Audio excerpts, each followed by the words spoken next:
At least 22 states have signed legislation regarding these cell phone policies in K through 12 schools. As a mom of two girls, one of whom is a teen, I cannot believe there's even a debate on this. I mean, I get it for parents who, want their child to have some access because of sports or emergencies, but how is this being enforced? We know a phone during class time is no good.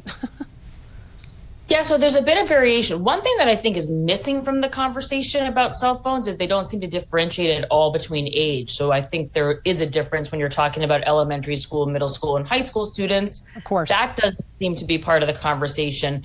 In some places, the ban is called bell to bell. So that means that from basically when they get in to school till dismissal, they're not allowed to have any access to their phone. I actually just got an email this week that my son's school policy is changing and they are not allowed to have them between 8:15 and 2:30.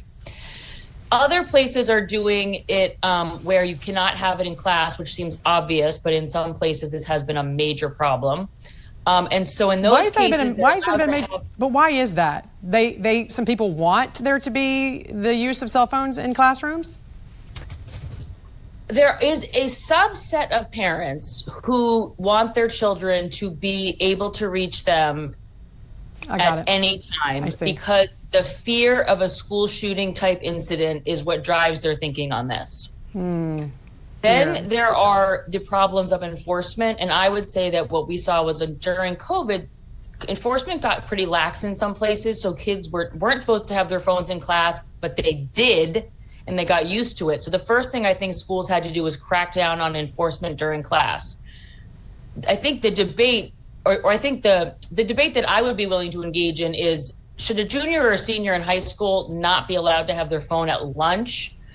That's where I'm not sure that I totally am on board. Whereas if you asked me that about a seventh grader, I would, of course, say, of course, they shouldn't have their phone at lunch. I think that obviously we as adults know how addictive phones are. There is evidence that kids aren't socializing as much. I'm sure it's a bigger problem for some kids than others. So schools are tackling this and state governments are getting involved. So we'll see what happens in the end. There's also, and your dog agrees, right?